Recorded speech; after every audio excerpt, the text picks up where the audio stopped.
সে হচ্ছে প্রকৃত বন্ধু। সেই মা, সেই বাবা, সেই ভাই। তাই শুনে নাও আমার কথা, ভাই হয়ে ভাইরে প্রাণে কখনো ভাইরে তোমরা কেউ দিও না ব্যথা।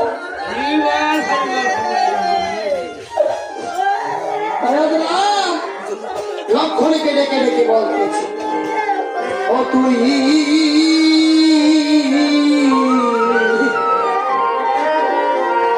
একবার উলে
আর কেহ নাই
এইভাবে আজ রাম লক্ষণের ঘরে ঘরে কেঁদে কেঁদে বলতেছে, ওরে প্রাণের ভাই লক্ষণ, ওরে ভাই লক্ষণ, আমি রাক্ষস দিলাম সেই লঙ্কারী রাবণ। ভাই লক্ষণ, তাকে আবার ব্রহ্মবধ হলো বলে তুমি একবার বধ করিয়া কেমন। ওরে ভাই লক্ষণ, তুমি কি জানো সেই বিবরণ? বাইরে তা না হলে আজ অবস্থুনি আমার নিকট এসে সে আজ এসব কথা বলতেছে কিসের কারণ? ওরে ভাই লক্ষণ, তুমি ভাই বিলম্ব না করে সেই কথাটুকু একবার দয়া করে বলো এখন। ভাইরে লক্ষণ, ভাই বড় ধন, রক্তের বাঁধন। এই জগতে যদি প্রকৃত ভাই থাকে, ভাই বুঝে ভাইয়ের মনের ভেতর। ওরে ভাই, আমার পিতা রাজা দশরথ যখন আমাকে 14 বছর জন্য বনবাসে দেয়, ভাই আমি বলি তব ঠাই, তুই আমার আপন মায়ের পেটের গর্বের ভাই না হয়েও সেদিন আমার সঙ্গে তুইও বনবাসে গিয়েছিলি রে ভাই। লক্ষণ, ওই বনে যে তুই কত দুঃখ পেয়েছিস, কত কষ্ট পেয়েছিস ভাই রে। ওরে ভাই, বাইরে আমি বলি তো বোঝাই, বাইরে তোর মতো জগতের ঘরে ঘরে যেন তোর মতো থাকে একটা করে লক্ষণ ভাই।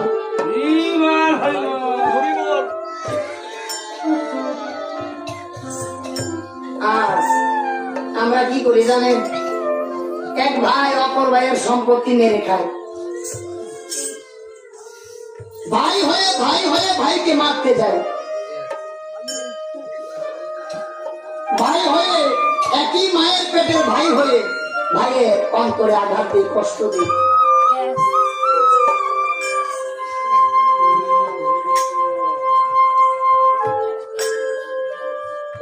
ভাই হয়ে ভাইয়ের ক্ষতি কিভাবে করা যায়, ওই কথাটাই কেবল আমরা সদা সর্বদা ভাবি।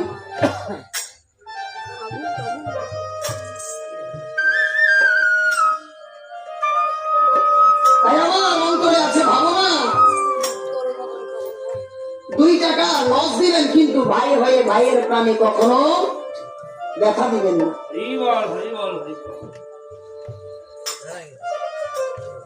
তাই আজ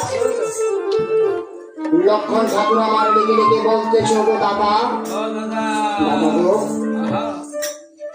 অগস্ত্যমণি আজ তোমার নিকটে সে যাহাকে বলতেছে সে তো সত্য কথাই বলতেছে। ও কেন সত্য হবে জানো? দাদা গো, শেষ দিবসের যুদ্ধে তুমি আমাকে যখন পাঠিয়েছিলে সেই রাবণের নিকট, তার কাছ থেকে কিছু রণনীতি শিক্ষা করিবার জন্য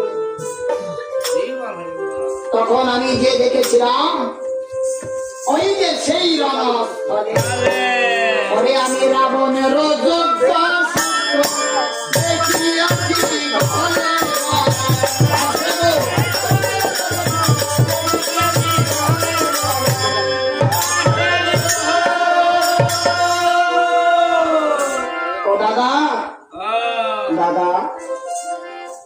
মুনি তোমার নিকট এসে আজ যাহা নাকি বলেছে সে সত্যি বলেছে না?